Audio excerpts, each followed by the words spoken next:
My name is Sean Horton. I'm a student at JTech, and today I'm going to talk about the refrigeration cycle. Talk about recovering, recharging, evacuating a system. I'm going to talk about leak testing in the AC system and inspecting and testing the compressor clutch. So I'm going to start off talking about the refrigeration cycle. As you can see here, I have a diagram showing the refrigeration cycle. And starting here at the compressor, you have hot gas, vapor that goes to the condenser where it becomes a high pressure liquid. So it travels down to the mirroring device where it becomes low pressure liquid to the evaporator where it becomes low pressure vapor, travels to the accumulator as vapor, and then back to the compressor. In the actual vehicle, we have the compressor down there, which pressurizes the low pressure vapor, the high pressure vapor, sends it to the condenser up front, where it becomes a high pressure liquid. It travels back into the mirroring device, TXV in this case, which it becomes from a high pressure liquid to a low pressure liquid.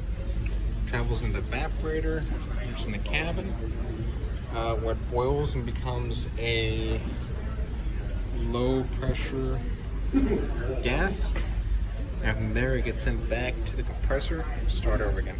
And just to get a better showing of it, here is your compressor, which sends the high pressure gas to your condenser, which is up front, where it becomes a high pressure liquid, where it travels to your TX valve mirroring device, where it becomes a low pressure liquid as it enters your evaporator and boils to become a low pressure gas. So now we're talking about recovering and evacuating and charging the system. So our first step, the Cool Tech machine over here. We put the lines up, blue for low pressure side, open the valve up, red for high pressure side, open the valve up. Come over here, open these valves up. The first thing I do is set recover.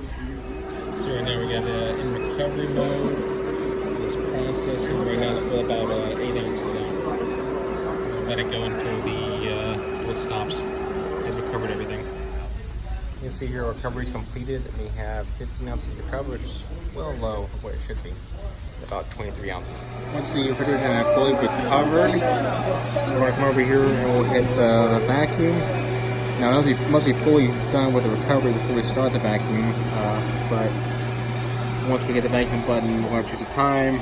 We'll vacuum it for 10 to 15 minutes, and that helps get all the moisture out of the system if there is any, and any air that might be trapped in the system. Once our vacuum is complete, we're going to want to hit charge the system back up. Then we can select our ounces to go back to 23 ounces, which is what the vehicle calls for. And we'll let it charge. After that, we might need to add oil. Depends on how much oil we pulled out when we were doing the recovery. We got a sticker with our refrigeration type and charge level indicator. Tells you what the system needs, and you look up, see what kind of oil it is, how much it has. You put in there with this. So now I'm going to talk about the leak testing in the AC system. See here we have an electronic leak detector, a sniffer. So you guys have it in there. Let's make sure this is charged. So we turn it on. We want to check likely leak spots such as the coils, the lines, the valves, and you'll know there's a leak if it starts beeping rapidly. Next thing we have is a dye injector. Normally the can be full there, and you use the gun to push the dye into the low side with this attached to it.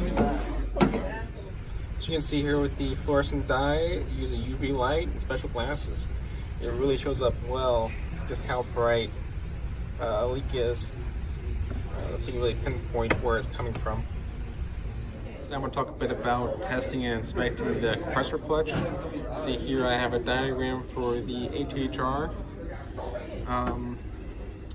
You can see with the close switch, your power flows to your compressor clutch. The grounding side, this is the relay. Power flows when the ECM calls for it. It'll ground it and allow that switch to close, powering the compressor clutch. That's how we locate our components. See our 10 amp fuse and our relay are right there. And our compressor clutch, see it right down there at the bottom. So with this vehicle, we have a cot with a powertrain, relay 28 energized, which is on a separate diagram. For an 85, that's when coil has power.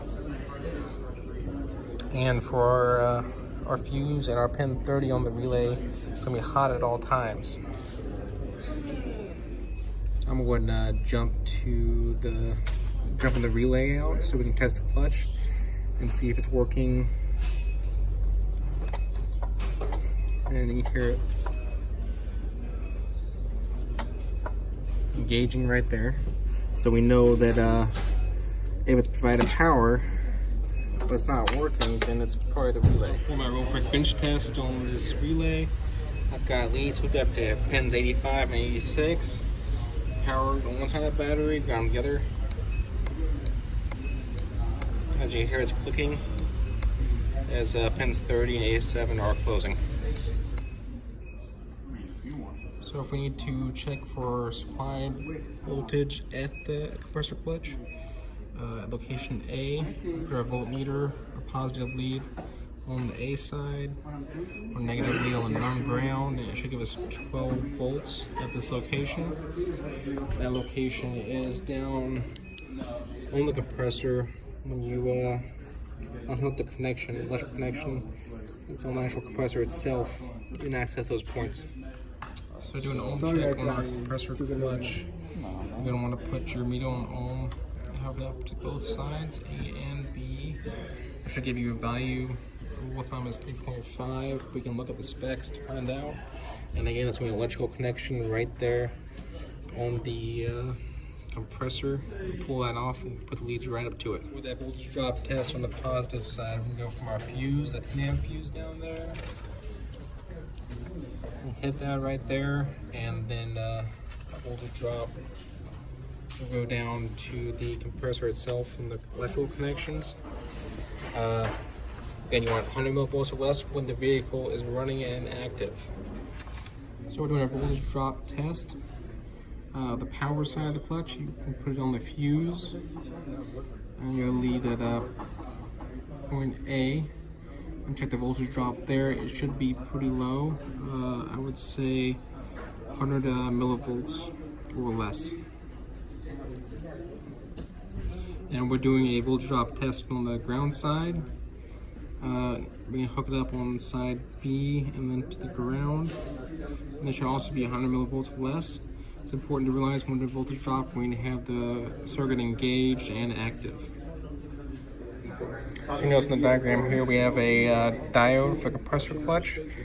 It's so that when this shuts off and there's a surge of energy, it kind of traps the energy until it fully dissipates on the ground side. That's my video on refrigeration cycle recovering, vacuum charging, leak testing, AC inspection testing compressor clutches. Hope you enjoyed it. Thank you.